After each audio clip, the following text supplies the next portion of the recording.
आज फिर एक नई सच्ची घटना के बारे में आपको बताएंगे। मामला पहले प्यार को पाने के लिए पति ने पत्नी की नहर में फेंककर हत्या कर दी। आइए चलिए पूरी घटना के बारे में आपको बताते हैं। मामला ककोड़ थाना क्षेत्र के गांव हसनपुर बकसुआ का है। यहाँ चोला क्षेत्र के गांव निवासी हिमांशी की शादी विशाल से हुई थी।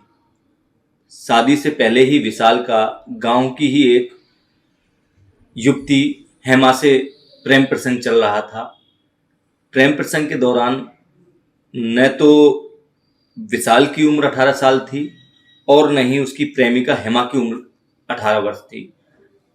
प्रेमिका हेमा भी नाबालिग थी और क्योंकि युवक की उम्र शादी के लिए 21 साल होनी चाहिए और युवती की उम्र 18 साल होना चाहिए, तो इस कारण दोनों ने भाग के शादी करना चाहते थे, लेकिन इसलिए नहीं भागे कि उनको पुलिस सहयोग नहीं करेगी क्योंकि नाबालिग है और विशाल पर भी कार्रवाई हो जाएगी। इसी दौरान विशाल के परिवार वाले अन्य एक लड़की देखकर चोला के गांव खानपुर निवासी हिमांशी के साथ 3 वर्ष पहले शादी तय कर देते हैं। धूमधाम से दोनों की शादी होती है।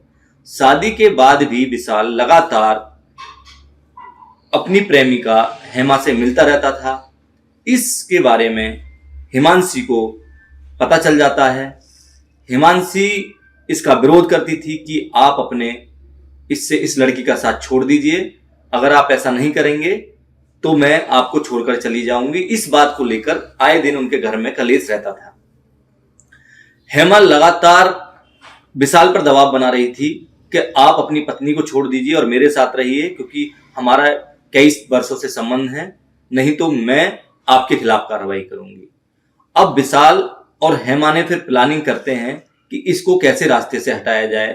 हिमांशी 6 माह की गर्भवती थी। अब उसकी हत्या करने का कोई कारण इनको पता नहीं चल रहा था कि कैसे उसकी हत्या करनी है। ये एक दिन प्लान करते हैं कि इसको फोटो खींचने के बहाने ककोड़ के थाने के पास ही एक चचुरा नहर है, वहां पर लेके जाते हैं और फोटो खींचने के दौरान इसकी हत्या कर देंगे। इसी दौरान 31 दिसंबर की शाम को विशाल अपनी पत्नी हिमांशी को लेकर चचुरा नहर पर आता है। यहां से वह अपने एक दोस्त बैर बादशाहपुर निवासी फरदीन को कॉल करता है। कुछ ही देर में फरदीन भी वहां पहुंच जाता है और फोटो खींचने के दौरान नहर के पुल से हिमांशी को धक्का दे दिया जाता है और दोनों आरोपी तब तक उसको देखते रहते हैं जब तक उसकी डेड बॉडी काफी आगे तक नहीं, जब तक उसका हिमांशी काफी आगे तक नहीं बह जाती है। उसके बाद दोनों आरोपी वहां से अपने अपने घर चले आते हैं। नाटकीय अंदाज में आकर विशाल कहता है कि हिमांशी नहीं मिल रही है, हिमांशी घर छोड़कर चली गई है और उसको तलाश की जाए। उसके बाद 31 दिसंबर को विशाल ककोड़ थाने में तहरीर देता है कि ऐसे ऐसे मेरी पत्नी गुमशुदा हो गई है। पुलिस की बातचीत के दौरान पुलिस को कुछ शक होता है। पुलिस विशाल को ही बैठा लेती है और कड़ाई से पूछताछ करती है। जब पूछताछ करती है तो विशाल पुलिस के आगे टूट जाता है और वह अपनी पूरी कहानी बताता है कि मैंने इस तरीके से नहर पर लाके फोटो खींचने के दौरान अपनी पत्नी की हत्या कर दी है और वह काफी दूर तक हमने बहती हुई देखी थी। उसने फिर यह भी बताया कि मेरे गांव निवासी एक युवती है हेमा, उससे प्रेम प्रसंग था और हम दोनों शादी करना चाहते थे। वह शादी करने में बाधा बन रही थी, इस कारण हमने उसकी हत्या कर दी। पुलिस ने कई दिन से लगातार हिमांशी के शव की तलाश कर रही थी। 5 जनवरी की सुबह चचुनार नहर से करीब 1 से 1.5 किलोमीटर आगे हिमांशी का शव पुलिस को बरामद कर लेती है। उसके बाद लोगों ने विरोध शुरू कर दिया। पुलिस ने 4 जनवरी में ही आरोपी विशाल, दूसरा आरोपी फरदीन और उसकी प्रेमिका हेमा को गिरफ्तार करके जेल भेज दिया था। मामले में आज लोगों ने काफी विरोध किया और कैदी से कैदी सजा दिलाने का पुलिस ने आश्वासन दिया है। हम 6 दिन पहले पति ने अपनी पत्नी को नहर में धकेल कर हत्या कर दी थी, इसमें आरोपी को जेल भेजा गया। क्या पुलिस की तरफ से अब तक कार्रवाई हुई है और आज बॉडी बरामद हुई है?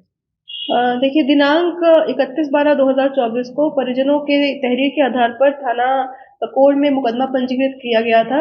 उसी के क्रम में लगातार जो मृतका है, जो महिला है, उसकी शव की तलाश सुनपेड़ा नहर में की जा रही थी। आसपास के जनपदों से भी जानकारी की जा रही थी। आज उस महिला का शव थाना ककोड़ में सुनपेड़ा नहर में मिला है, जिसका शव का पंचायतनामा भर पोस्टमार्टम हेतु भेजा गया है। इस संबंध में महिला के पति, जिसका नाम विशाल है, एवं उसका दोस्त को और विशाल की प्रेमिका हेमा को पुलिस के द्वारा गिरफ्तार किया गया है। पूछताछ में इन लोगों ने बताया है कि विशाल और हेमा का काफी लंबे समय से प्रेम संबंध था और जिस कारणवश ये हत्या की योजना बनाते हुए कारित की गई है। इसमें अग्रिम विधिक कार्रवाई प्रचलित। अमर उजाला जीवांजलि के सारथी की मदद लें और महाकुंभ में स्नान जरूर करें।